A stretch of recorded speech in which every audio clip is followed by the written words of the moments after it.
Hey everybody, Tim here at today's review of Doctor Who, story number 30, The Power of the Daleks.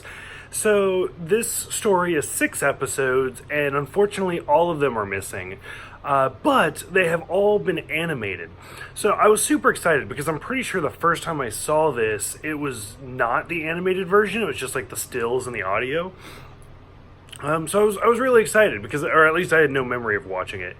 And so this is the first story with featuring Patrick Troughton as the second Doctor. And the second Doctor is actually kind of one of my favorite Doctors, if not my absolute favorite. Which is really kind of unfortunate in the sense that he has the most missing episodes. And as far as like a new introduction to a new Doctor, I mean, this is the first time the Doctor has been like rejuvenated, transformed, however you want to phrase it. In this one, they say renewed. And I always feel like that first story or the first few stories are always a little bit rough. I mean, that even goes to the new seasons where like the brand new Doctors, it's always a little bit rough because they're still trying to kind of figure out the acting style and stuff like that.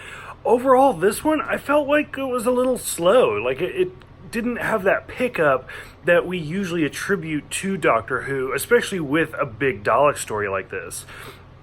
So like I said, the Doctor talks about how he's been renewed, but he can't really remember things, and that's kind of to go along with the audience, which I love when we see companions kind of bleed over to a new Doctor. It seems kind of nowadays, whenever we get like a new showrunner, it's a brand new cut. You get a brand new Doctor and brand new companions, where I like where it does kind of cross over, especially for this one, because we see it through the eyes of like Ben and Polly, where we're like, who is this guy?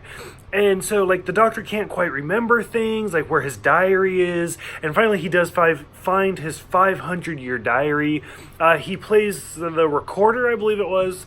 So anyways, they end up landing on planet Vulcan, which kind of made me laugh. And we see this Earth examiner get murdered right away. And everybody's like, okay. And so the Doctor basically takes his stuff and just starts to claim to be him as a way in. And then as the episode kind of continues, we see that there was a crashed ship that had 3 Daleks in it, and we see one kind of crawl away. And I'm pretty sure this is the first clear look that we've seen of a Dalek on what's on the inside. I mean, in the past with like the very first, like William Hartnell one, we kind of saw the claw reach out, but we didn't actually get to see it. I think this is the first time we actually got to see it. One of the scientists like reactivates it, and he's like, I thought it was a machine. And the Dalek's like, I am your servant. And so the Doctor and Ben and Polly are clearly like, okay, this is not right. And then the 3 Daleks start working together and reproducing. So there's this mass quantity of Daleks. All sorts of other stuff's going on. It's 6 episodes, and it really felt like 6 episodes, where the Doctor, Ben and Polly get arrested, and they have to get out of there. Finally, they do kind of conquer the day, to kind of boil it down. They conquer all over the Daleks, and then, except for one, kind of wakes up as the TARDIS is dematerializing.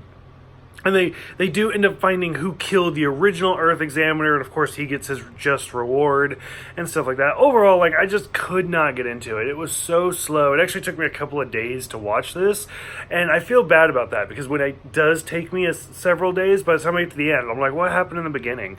So overall, like, I wouldn't say this is a great first Doctor. I wouldn't say it's a great Dalek story.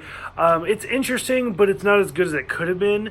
What kind of frustrated me more is that they went through the process to animate this one, and there could have been so many more stories that had been animated. Like I've said, the Celestial Toymaker, or the Chase for William Hartnell, or even the next storyline. I would rather have seen those be animated than this one. But I get it that it's the very first complete story for the second Doctor, so they were like, let's see that, and they did it. But overall, I think throughout the years we'll see more and more of these animated ones, and eventually I look forward to seeing, like, even though it's animated, the complete story of Doctor Who, like kind of the way it was supposed to be.